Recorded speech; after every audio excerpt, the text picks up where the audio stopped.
to my channel, Beautifully Made. As you can see, we're talking mommyhood today. Specifically sleep training, toddlers, and toddlers that are sleeping in the same room. I've gotten tons and tons of requests for this video. By all means, I am not an expert on this matter. I'm just a mom and I'm just sharing with you what I did to make it easier for myself. So take what works for you, give back what doesn't, and do you, all right? Consistency or a routine, patience, and flexibility. Those three things are pretty much required to make this golden and make this happen for you and your little ones. But let's get to the nitty-gritty. Let's talk about what I do to get a routine set for bedtime so that it's sleeping through the night for everybody in the house, okay? Kids and parents. First off, dinner is at about 5:30, 5:45, 6 p.m. the latest. And this just kind of sets the ball rolling. They know that this is the start of our bedtime routine. Eat your dinner. A little tip, only half a cup of liquid at dinner time. So hopefully your toddler has had access to some type of liquid or beverage throughout the day, and then near the end of the night, they're not trying to guzzle it all down because they're super thirsty. Half a cup of liquid cuts down on any accidents at night and also any frequent bathroom trips or a bathroom trip at all at night. Alright, so dinner time is over, then we have bath time. Bath time at our house occurs at 6:30. I run the water to start the bath. I make sure that the temperature is very warm, not hot, but more than lukewarm, so that it's just really relaxing. I don't put bubbles in our bath, maybe on the weekends once every month, but typically we don't have bubbles in our bath because I don't know, I feel like bubbles kind of stimulates them, like, ooh, this is like super fun playtime, and that's not the goal. I'm trying to relax you, I'm trying to bring you down after a long day of play, so no bubbles. We do have some toys in the bathtub. I don't really buy new bath toys because, again, I don't want that extra stimulation to kind of trigger them and think, oh my goodness, we have new toys, like fun times, we're gonna spend 30 minutes in the bathtub tonight. No, they use the same toys that they've had for months, so that way it seems kind of boring to them and they're not really playing all that hard or playing that long. Yeah, no bubbles. If you're gonna do toys, keep the toys similar. Don't switch them up that often, maybe every couple of months, so that kids know what to expect and that it's not overstimulation in the bathtub right before bed. Once the water is run, we brush our teeth. I have Dash use the potty. This is going to be his last time he uses the potty before bed. And then I bathe them. After bath, we're prepping for bedtime. So before they get out of the tub, I have already prepped their bedroom for optimal relaxation and just a relaxing atmosphere. And that involves pulling the drapes closed. So I close the blinds, but we also have darkening curtains or drapes in our room that I purchased from Target. The darkening curtains are a lifesaver, especially during the day when Harlow takes her nap. And especially because my kids go to bed so early, it's still really, really bright outside. And so when I pull those darkening curtains together, it's like, it feels like nighttime. So it kind of triggers in their little brain that, hey, it's darker in here and now the mood is going to change. And I turn off all harsh lighting, so I don't leave the big overhead lighting on. I only have a lamp on in the room, again, for the mellow lighting, the dramatic feeling to kind of bring the tempo down. I keep the room temperature anywhere from 68 to 72 degrees. Usually it's about 70 on average per night. And that's just a really cool and comfortable temperature for your kiddos to make sure that they have optimal sleep environment, to make it easier for them to fall asleep. And so far for the last few months, because it's just been really warm at night, and especially at the start of the night after getting out of the bath, I will turn the fan on, so to kind of circulate some air in there and kind of help cool it down even faster. And then once they're asleep, I'll go inside the room to turn the fan off, so that way it won't be on them all night. The kids know that the bedroom is for sleeping and for getting dressed. There are no toys in their bedroom. There's no TV in their bedroom. There's no music. Everything is really silent. And that kind of helps trigger in their mind, like, okay, we're in our room, we're getting ready. This is the room where we sleep and we rest. So now that the room is all set, everything is right, we've created that nice little atmosphere, then we bring the kids into the room after bath time. And I basically give a mini body massage for both of them with our lotion. We use Shea Moisture lotion. And I massage them because massaging is so relaxing when you get a good rub down of your muscles, your skin. They smell heavenly too. It's just something about a baby that just smells so good, like smells like a baby. Then we put our PJs on and we make sure to wear appropriate PJs so that we're not too hot or cold at night.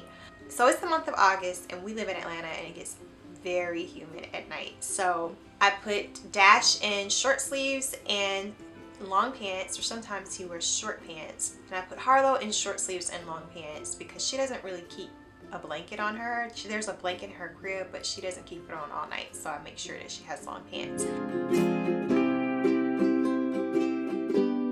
Now that the kids are dressed and ready for bed, we start our bedtime story. That time is really just a snuggle time for us, so that they feel like they have a sense of connection before we put them in the bed and we leave them.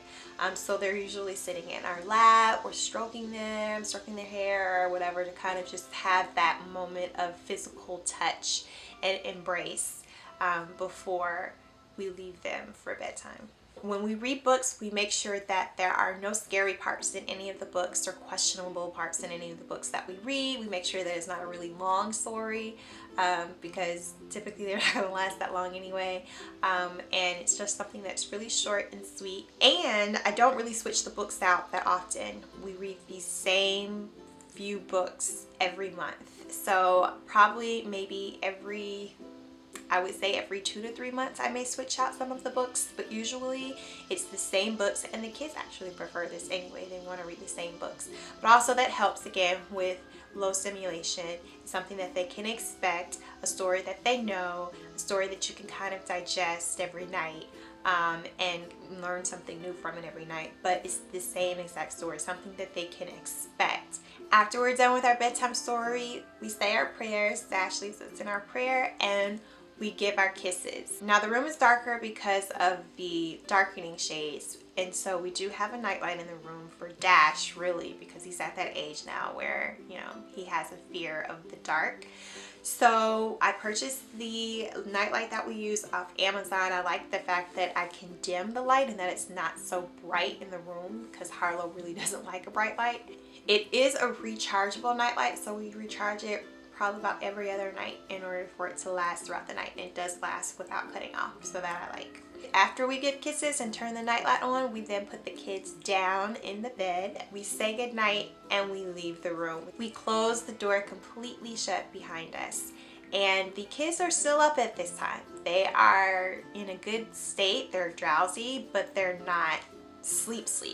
They are still up, and this is an opportunity because of everything that you set for them, because of the routine, because of the relaxing atmosphere that you created, that they are now able to put themselves down to sleep. And yes, they talk to each other, they sing to each other, sometimes they argue for 5, 10, maybe even 15 minutes sometimes, but they're in the room, they're not coming out, we're not going back in the room, and they're hashing it out and doing whatever they need to do to get to bed. And that's perfectly fine with me. I actually love the chatter and banter that they have with each other. I feel like it helps create a little bond between them. And so I don't, interrupt them. I don't go back in and say, hey, you guys need to be quiet. I just let them kind of figure it out. And eventually they mellow down and go to sleep. So when I'm looking at them and I'm seeing them talk with each other, it's through a camera monitor that I have.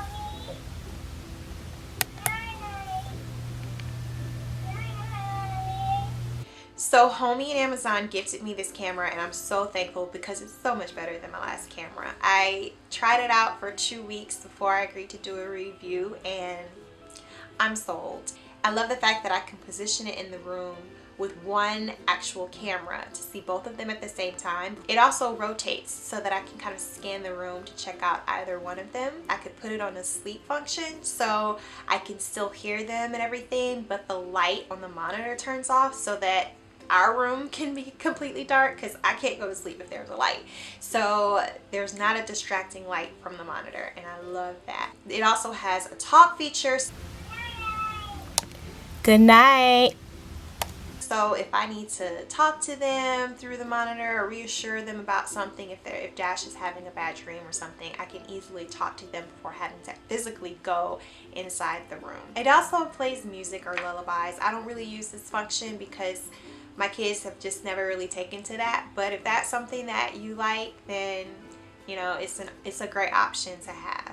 And lastly, the monitor shows the temperature of the room so that you're able to gauge the temperature and make sure that it doesn't get too hot, too warm, or too cold in the room. And let me tell you, I have lost a lot of sleep in those beginning months as a new mom and as a mom of two, to try to figure out if they're warm enough, if they're too cool. Oh my gosh, I'm like freaking out. I can't go to sleep because I'm worrying about the temperature of the room. And here I can see it plainly, and it just kind of gives me more of a peace of mind to know that, okay, they're good, they're good. And I'm going to be doing a giveaway with them. Yes, they have provided me with a free monitor so that I can gift one to one of you all. If you follow me on my Instagram, all the information for the giveaway will be provided there. Please go check that out. And the winner will also be announced on Instagram as well. So yay, I get to share the love with you guys. So I'm thankful for the baby monitor because I'm able to check on the kids, listen out for them without actually going in the room, because that you really want to avoid going in the room. If one of them wakes up crying, then I try not to enter the room for the first 15 minutes. I want to try to give them some time to self-soothe. And during these 15 minutes, if they're upset, I'm using the monitor. I'm using the speaker option on the monitor to kind of reassure them that, hey, you're safe, you're secure, we're here, you know, lay down, you're going to be okay, you know, and things like that. Your sister is with you, you're not alone. I'm talking with them through the monitor before I'm actually physically going into the room. And I'm not repetitive with it. I just kind of make a little statement every so often, maybe every 5 minutes. If they're still upset after 15 minutes, I will go inside of the room, but I keep it very dry. There's no talking. I don't turn any light on besides the night light that's already on. I don't even really give eye contact, really, especially with Harlow, because when you give eye contact, it's a trap. They just think that, oh, you see me, it's time to get up, it's time to give it my all. And then while I'm leaving out, you know how you have to silent ninja out of there when you make sure that they're okay. I'm so grateful for these door silencers that I put on my door. It kind of silences the turn of the knob or the door as you close it. When I found these things, I was like, oh my gosh, why didn't I think of this? Genius. And I have one on my door and I have one on their door. It just kind of helps close the door without making a sound and opening it without making a sound. And it's been a game changer. Okay. I also don't do any diaper changes for Harlow at night, during the night. And unless she poops, and she very rarely poops during the night. Unless you have issues, again, with your child and they're really irritable down there, or, you know, they deal with eczema or whatever, then you do you. But I don't change her during the night unless she poops. So usually if I'm there for maybe about up to 5 minutes, I can soothe either one of them to go back to sleep. And if Dash comes into my room after a nightmare, then I leave Harlow in her room, and she's okay. If sometimes she will cry out for a couple of minutes, like but she knows how to put herself back to sleep. So I haven't really dealt with bringing them both in the room, or having to bring them both in the room at the same time. So I don't really know how I would deal with that right now, but I leave her behind and she eventually goes back to sleep. However, you guys, there are going to be certain times or seasons of your life where everything is just going to go magically well and everyone sleeps for the night. And then there are going to be little spells or moments where your kids are getting up every night, like for consecutive days. And that's kind of what we're dealing with Dash. He's entering a phase of he's waking up with like night terrors, like thinking there's bees in his room or some type of like, I don't know, animal in his room. And so he's been having to come in our bedroom, maybe at like around 4 or 5 in the morning, and sleep the rest of the night in our bedroom. And that's just something we're just gonna have to chalk it up and say, like, look, they're kids and they're gonna be afraid of things, and there's gonna be things that you're gonna have to tweak, kind of have flexibility with, right? And know that you're not every night you're gonna just be able to do this routine and everything is gonna go well without any hitch. So that's what we do. We try to remain flexible and know that our kids aren't gonna be this age forever, and there are gonna be times where they're gonna want to have anything to do with us, and we're gonna be like remembering for nostalgic purposes, oh my gosh, I remember when I used to sleep in my bed and, you know, need me and call out for me. So I try to keep that in the back of my mind when I'm really, really tired and exhausted at night. Like, have patience with your kids. Have patience, please, because they're little people and they're trying to figure this thing out too. And it really is a big thing to, you know, to leave them in a different room at night. They're so like brave and strong and resilient, but there are moments where they need us. You know, they need that reassurance, they need that love and attention to know that they're safe and secure and that we're gonna come. And sometimes we have to, you know, look aside from, oh, you know, I shouldn't co-sleep, or oh, I shouldn't go in and calm him, he should be able to do this on his own, she's at this age, he's at this age, they have to learn. Yes, they have to learn, but there are exceptions and there are times for flexibility that can happen. So hang in there, mama and papas, hang in there, y'all got this. Everything is gonna work out for the best. All right, you guys, that concludes this video. Hopefully there's something you can take from that, even if it's something as simple as I encourage you and I cheer you on in this journey of figuring it all out. We're here together. You're not alone. You're not on an island. We all go through this when we have small children, and so I wanted to somehow be a helpful resource to you, so hopefully I have been. And if you have something to share that works for you and your family, please leave them in the comments below. This is a huge community and we kind of feed off of each other and listen to each other, so thank you in advance for sharing. If you have not visited my website already, please do so at BeeUtiful.life. And if you have any suggestions on what videos you would like to see next that are mommy related, drop those in the comments as well, and I will see you in the next video. Bye!